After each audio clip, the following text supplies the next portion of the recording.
समाए आपे देवा देवण हारा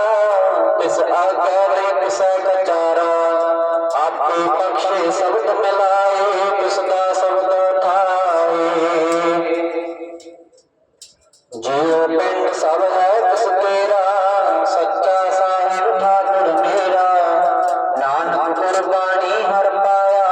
हर जप जाप समारे मार गुरमुख बाणी नाद बजाया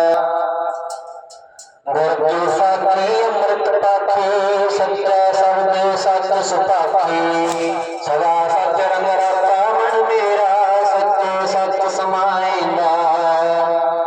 गुरमुख मन निर्मल सत सरनावा मैल न लागे सच समाए